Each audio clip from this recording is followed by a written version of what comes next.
Hello guys, bersama saya lagi dalam Alright Noper Channel. Satu lagi laporan polis.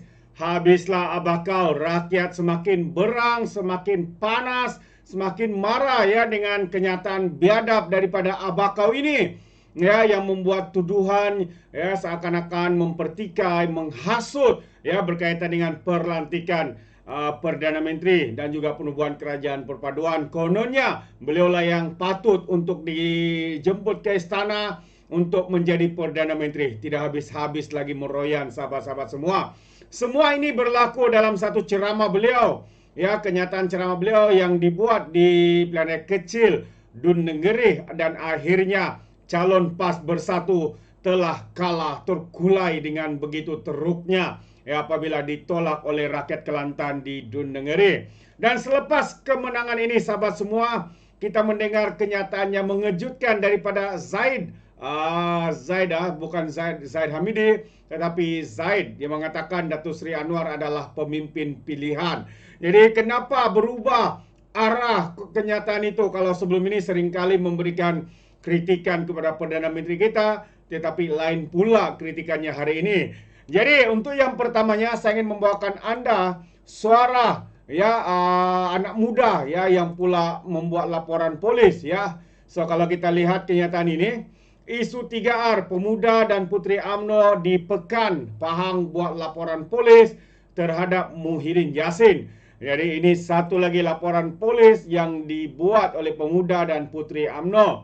Jadi pergerakan pemuda dan puteri UMNO bahagian pekan hari ini membuat laporan polis terhadap pengerusi Perikatan Nasional. Tidak lain tidak bukan Muhyiddin Yassin kerana menyentuh isu 3R, kaum agama dan raja ketika berkempen bagi pilihan raya kecil Dewan Undangan Negeri di Negeri Kelantan.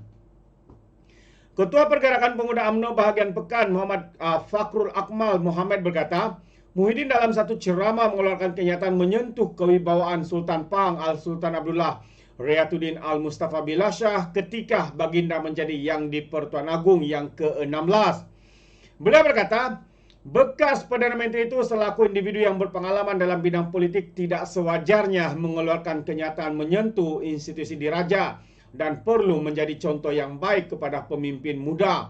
Tambah lagi, isu ini tidak seharusnya timbul dan beliau sepatutnya lebih berhati-hati, katanya ketika ditemui di Balai Polis Paloh Hinai hari ini.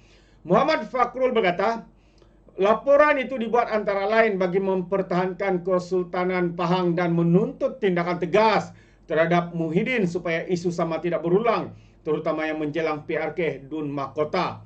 Terdahulu, laporan polis dibuat oleh Biro Putra Pergerakan Pemuda UMNO, Muhammad Haikal, Muhammad Nasruddin dan Setiausaha Pergerakan Puteri UMNO, Nur Hidayah Abdul Rahim. Sebelum itu juga Presiden UMNO, Datuk Seri Wan Rosdi Wan Ismail dalam hantaran di Facebook menzahirkan rasa kecewa beliau dan terkilan dengan kenyataan Muhyiddin dan memohon pihak berkuasa mengambil tindakan terhadap ahli Parlimen Pago itu. Sebagai mantan Perdana Menteri katanya, Muhyiddin tidak sepatutnya mengheret institusi istana dalam kempen politiknya yang sempit semata-mata untuk meraih undi dan mengaburi rakyat tentang apa yang berlaku pada pilihan raya umum ke-15, kata Menteri Besar Pahang itu. Jadi ini antara kenyataan-kenyataan dan juga laporan-laporan polis ya setakat ini terhadap Muhyiddin Yassin yang dikatakan ya bersikap biadab, dia yang seakan-akan cuba mempertikaikan ya kuasa yang di Pertuan Agong dalam penubuhan kerajaan perpaduan, begitu juga dengan perlantikan ya Perdana Menteri, sahabat-sahabat semua. Jadi apa pandangan anda berkaitan dengan isu ini yang semakin hangat diperkatakan di media sosial, semakin trending ya. Dan satu perkara lagi, selepas kemenangan calon UMNO Barisan Nasional, kini sudah sah menjadi wakil rakyat YB yang berhormat di Dun Negeri mengalahkan PAS yang terkulai masuk gua itu.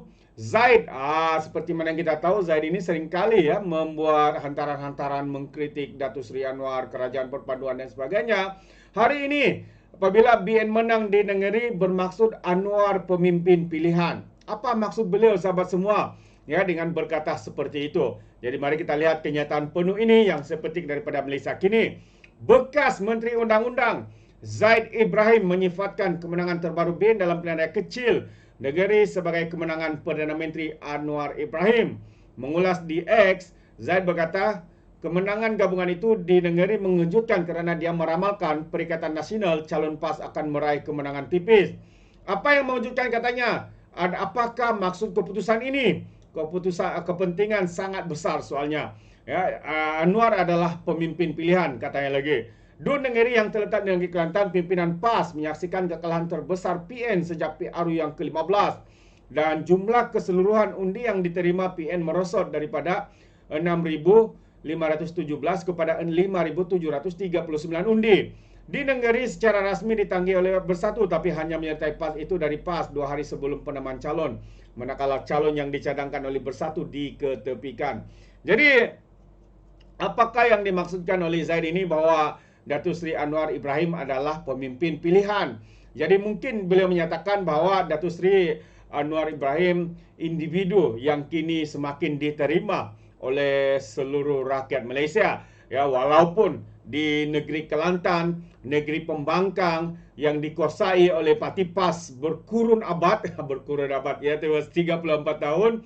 Tetapi akhirnya, walaupun PAS dengan sombong dan angkuh menyatakan mereka akan mengekalkan kerusi itu, mereka akan menang besar di negeri, tetapi sebaliknya pula berlaku apabila calon UMNO Barisan Nasional menang dengan kemenangan yang bergaya, dengan majoriti yang besar. Jadi sahabat semua, kita pun tertanya-tanya apakah sebenar yang menyebabkan kemenangan ini. Adakah rakyat Kelantan sudah memulakan satu referendum untuk menolak kepimpinan parti PAS yang kita lihat kepakaran mereka hanya pandai berkata-kata, tapi segala pembangunan, ya, segala perkara, masalah-masalah tidak boleh diselesaikan. Bagi pandangan saya secara pribadi, PAS ada peluang. Ya, PAS ada peluang menang ya sekiranya mereka mengurangkan fitnah, hasutan dalam ceramah-ceramah mereka. Ya, peluang mereka boleh menang sekiranya ya mereka menunjukkan kehebatan pimpinan ya lebay-lebay PAS di Kelantan. Apakah sumbangan yang mereka buat selama 34 tahun ini? Apakah kejayaan pemimpin mereka daripada PAS ini di negeri Kelantan? Ya, apakah masalah air bersih di Kelantan sudah diselesaikan? Adakah masalah stesen bas yang sudah dijanjikan puluhan tahun itu selesai? Adakah lapangan terbang? Adakah kehidupan rakyat di Kelantan itu mewah dan sebagainya? Sekiranya mereka membuat ceramah dan menunjukkan sumbangan mereka, pastinya mereka boleh menang. Tetapi bersandarkan penunggangan isu-isu 3 hari ini, saya percaya rakyat di negeri bukanlah seperti walau-walautit yang begitu mudah untuk diperbodohkan, dipermainkan, diperbudak-budakan. Isu fitnah ini bagi mereka khususnya ya kepada masyarakat orang asli ya tidak diterima pakai sahabat semua. Contoh dan buktinya semua PDM masyarakat orang asli dimenangi oleh calon daripada UMNO Barisan Nasional ini. Bukti apakah itu? Ini membuktikan bahwa betapa gagalnya pentadbiran Parti Islam se-Malaysia PAS di negeri Kelantan. Bayangkan ketika mereka berkempen, ketika mereka dari rumah ke rumah, ya beberapa lori, ya lalu membawa muatan, balak dan sebagainya. Dan ada di antara mereka mengatakan lori-lori ini, pembalak-pembalak ini, ya ada yang mempunyai lesen, juga ada yang tidak punya lesen, haram dan sebagainya. Jadi sahabat semua, ini sebenarnya suara yang sedang dinyatakan oleh masyarakat orang asli. Kerana itu mereka menolak kerajaan PAS yang saya boleh katakan sebuah kerajaan yang teramat gagal. Selama 34 tahun mereka memerintah, tidak ada satu pun sumbangan signifikan yang mereka berikan khususnya kepada masyarakat orang asli. Kerana itu mereka ditolak secara total ya di PDM-PDM yang melibatkan masyarakat orang asli. Itu pandangan saya sahabat semua.